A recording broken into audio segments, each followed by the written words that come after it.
Hello everyone, आज हम discuss कर रहे हैं भारतीय नागरिक सुरक्षा संहिता की डेफिनेशन क्लॉज में और महत्वपूर्ण परिभाषाओं को, समन केसेस और वारंट केसेस। ये पूरी लेक्चर सीरीज जो हम कर रहे हैं वो बेसिकली आपके इसलिए है कि जो बच्चे इस समय LLB में हैं, BLLB में हैं, यानी कि लॉ कोर्सेज में जिन्होंने एडमिशन लिया है, जो आपके पढ़ाई कर रहे हैं, क्योंकि अगर वो इन फ्यूचर किसी भी जुडिशियल एग्जाम में अपीयर होना चाहेंगे, चाहे वो PCSJ हो, APO हो या सिंपल अगर वो एडवोकेसी भी करना चाहते हैं, तो अब जो इन 3 नए एक्ट्स हैं इनको आपको बारीकी समझना आवश्यक है।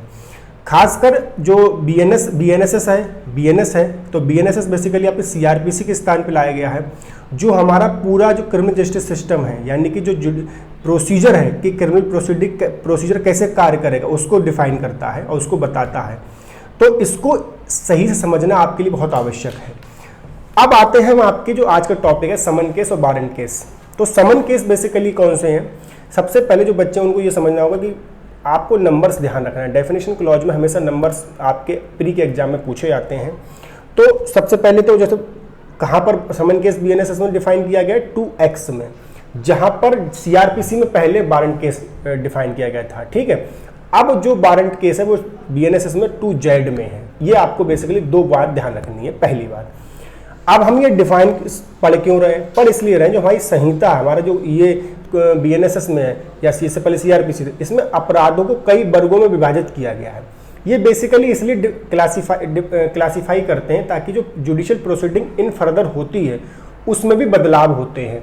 ठीक है, और दूसरा नेचर के ऊपर कि कुछ गंभीर अपराध होते हैं, कुछ कम सीरियस के नेचर अपराध होते हैं, तो जो ट्रीटमेंट होता है एक्यूज्ड से वो डिफरेंट होता है। ऐसे ही इसीलिए देखो इसमें हमने पहले बेलेबल और नॉन बेलेबल ऑफेंस था इसमें आपके। ठीक है, कॉग्निजेबल नॉन कॉग्निजेबल है, वो भी वीडियो हमारे चैनल उपलब्ध है, वो आप देख सकते हैं। ऐसी में एक कड़ी में आगे बढ़ते हैं तो इसमें है समन केस और warrant case. Summon case basically क्या है? अगर डेफिनेशन आप देखें तो summon case means a case relating to an offence and not being a warrant case.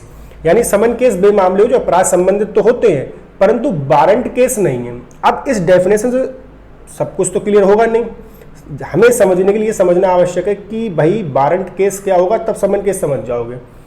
तो वारंट केस बेसिकली अगर आप पढ़े तो 2Z में ये लिखा गया है, warrant case means a case relating to an offence punishable with the death, imprisonment for life और imprisonment for a term exceeding 2 years. यानी कि वारंट केस वो केस होगा जो किसी अपराध संबंधित तो है ही है, उसमें जो दंड की सीमाएं हैं, जो पनिशमेंट है, उस आधार पर डिफरेंशिएट किया गया है। यानी कि वारंट केस में किसी भी अभियुक्त व्यक्ति, ऐसे व्यक्ति को आपके क्या कर सकते हैं, आपके मृत्युदंड, आजीवन कारावास और 2 वर्ष से अधिक तक का दंड, जो दंडनीय अपराध होंगे वो आपके वारंट केस होंगे।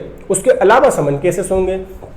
तो यानी दोनों डेफिनेशन को मिला के अगर देखें तो क्या निकल के आए, उससे ये बात निकल के आई, समन मामले वे मामले हैं जिनमें 2 वर्ष से कम जो दंडनीय है वो समन मामले हैं, और 2 वर्ष से अधिक जो दंडनीय अपराध हैं वो सब आपके कौन से, वो वारंट केसेस हो गए।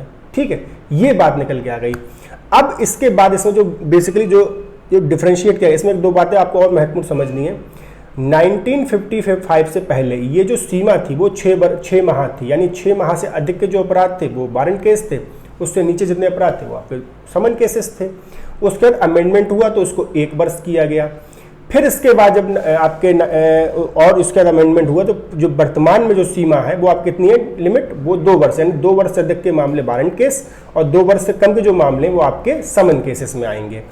अब एक बात ये क्यों कि बेसिकली जैसे मैंने आपको बताया था कि ये जुडिशियल जो प्रोसीडिंग्स है, यानी कि अब हम समझे जाए ट्रायल है, तो विचारण जो होता है तो ट्रायल की जो प्रोसीडिंग है वो समन केसेस के लिए अलग है और जो वारंट केसेस हैं उनके लिए अलग है।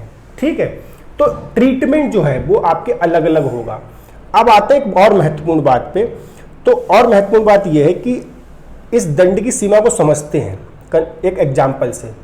जैसे मान लीजिए मोहन नाम का व्यक्ति है, उस मोहन ने मान लीजिए आपके क्या किया भाई, 3 जो हैं आपके या 4 मान लीजिए 4 समन के समन मामले जो है, समझो ऐसे अपराध जो समन केसेस कहलाए जाएंगे, उससे रिलेटेड अपराध किए।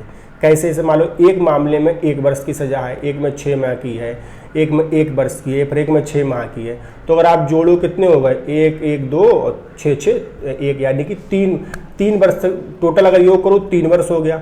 लेकिन ये ध्यान रखिएगा, ये पूरा मामला समन मामला ही माना जाएगा।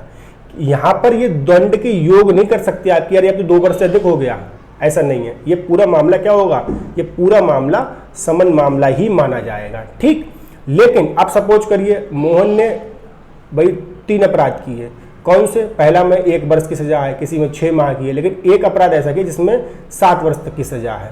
तो ऐसा पूरा मामला, जिन मामलों में ध्यान रखना है, जिन मामलों में आपके 1 से अधिक अपराध किसी अभियुक्त व्यक्ति ने किए हों और उनमें अगर एक भी वारंट मामला है तो पूरा मामला वारंट मामला माना जाएगा, फिर वो समन मामला नहीं माना जाएगा। और अगर मान लीजिए किसी अभियुक्त व्यक्ति ने कई अपराध किए हों और वो सब समन मामले हैं तो समन केसेस ही माना जाएगा। भले उसमें सारे अगर अपराधों का दंड जोड़े आप तो 2 वर्ष से भले अधिक हो गया हो, लेकिन फिर भी वो समन मामला ही माना जाएगा। तो ये एक बेसिक बात इसमें हमने समझ ली। एक बात और समझ लेते हैं लास्ट में, जो समन मामले होते हैं तो हम जो पहले आदेश का आपकी थी, आदेश का अगर आप देखेंगे धारा 204 में अगर प्रोसीडिंग आपने ध्यान दिया हो, वो भी हम समझाएंगे एक दिन आपको नेक्स्ट वीडियो में। जैसे मान लीजिए आपके जब CRPC 190 के अंतर्गत, यानी कि जब कॉग्निजेंस ले लेता था आपके ऑनरेबल मजिस्ट्रेट कॉग्निजेंस ले लेते हैं, अब वो धारा 210 हो गई है BNSS के अंतर्गत। तो यानी धारा 210 के जब मजिस्ट्रेट कॉग्निजेंस ले लेते हैं उसके पश्चात वो क्या करते हैं, आदेशिकाएं जारी करते हैं। जो CRPC की धारा 204 थी, अब 204 से कितनी हो गई है, 227, यानी कि 227 BNSS के अंदर जब आदेशिकाएं जारी होंगी तो साधारणतः क्या है, समन मामलों में समन ही जारी होता है और वारंट मामलों में वारंट जारी होता है। लेकिन ये रूल देखें सामान्यता लिखा गया, ऐसा नहीं है। चाहे तो जब आपके मजिस्ट्रेट को लगता है कि भाई उन्हें ये न्याय के हित में प्रतीत होता है तो वो समन मामले में वारंट भी जारी कर सकते हैं, वारंट यानी गिरफ्तारी का वारंट भी जारी कर सकते हैं। इस पर हम नेक्स्ट वीडियो और बनाएंगे, समन क्या होता है, वारंट क्या होता है, ठीक है।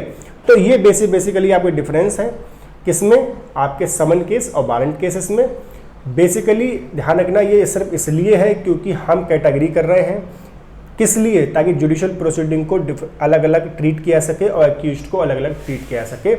क्योंकि जो क्राइम की सीरियसनेस होती है यानी गंभीरता होती है, उसके आधार पर कुछ उन्मुक्तियां दी जाती हैं एक्यूज्ड को, ठीक है। आई होप आपको वीडियो अच्छी लग रही हो। अगर वीडियो अच्छी लग रही तो पूरा देखें, अपने दोस्तों के साथ ग्रुप में शेयर करें, सब्सक्राइब करें। धन्यवाद।